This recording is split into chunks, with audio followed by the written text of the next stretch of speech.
بسم الله الرحمن الرحيم يا رب صل وسلم دائما ابدا على حبيبك خير الخلق كلهم. نننی سبق زمونږه په اجرا کې د مرکب اضافي ترکیب کول دي.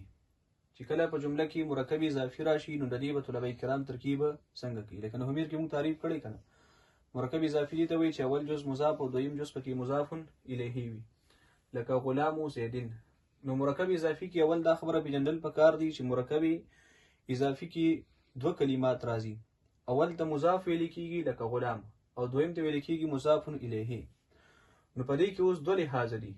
یو لحاظ په دې کې حیثیت د تکلم دی د الفاظ ویلو او دویم لحاظ په دې حیثیت په دې کې د ترجمې کولو دی. نو فتکلم او الفاظو کې اول مضاف ویل کېږي او دویم نمبر تلفظ بیا کېږي په مضاف الیه باندې. او هر چې ترجمه د حیثیت ترجمې دی نو په ترجمه کې اکثر تور باندې ترجمه چې کوم دی هغه د مضاف الیه له طرفه کېږي او دویم بیا چې کوم دی نمبر کې د مضاف ترجمه کېږي. خو پس بعضې اوقات کې چې کوم دی نو کله کله ترجمه اضافت طرف نم کېږي او ان شاء الله تفصیلا بیانو. نننی سبق زمونږه مرکب اضافي دی لکه غلام زیدین. نو موږ وایو چې دې کې دوه الفاظ دي. اول ویل کېږي مضاف بیا ویل کېږي مضاف الیه. ترجمه کې اکثر چې کوم دی ترجمه د مضاف الیه طرف نه کېږي لکه غلام زیدین. او د نحویانو یو قاعده چې الترکیب تحت المعنى والمعنى تحت الترکیب.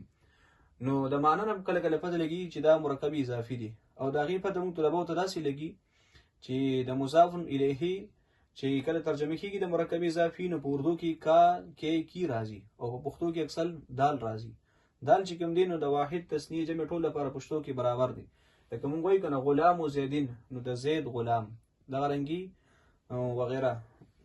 اوس مضاف دی نو دا مضاف کې څو حیثیت لري. دا مضاف چې کوم دی کله کله راځي لازم الاضافت، یعنی بعضی کلمات داسې دي چې هغه همیشه لپاره مضاف راځي لکه د هغې کلو بعدو قبلو زو غیرو مثلو نحو دون وغیره. دا داسې کلمات دي او اسما دي چې دا همیشه لپاره مضاف واقع کېږي.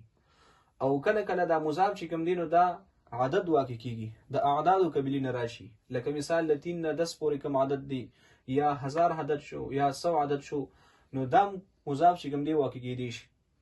لکه عام طور موږ وایو کنه 100 عاملین نو 100 عدد ته ویل کېږي نو 100 مضاف شو عامل ورته مضاف الیه. 1000 درهمین نو 1000 مضاف درهم مضاف الیه. نو غرض دا دی چې دا مضاف کله کله داسې اسما دي چې هغه لازم الاضافت دي همیشه لپاره مضاف واقع کېږي.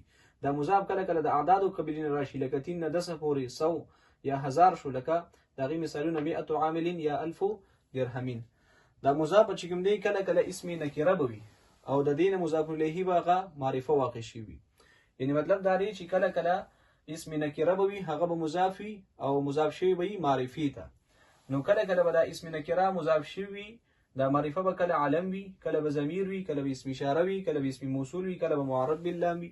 لکه د هغې مثالونه په دې بورډ لیکلي شوي چې کله اسم نکره مضاف شي معرفي ته او دا معرفه به علم باندې وي لکه غلام زیدین.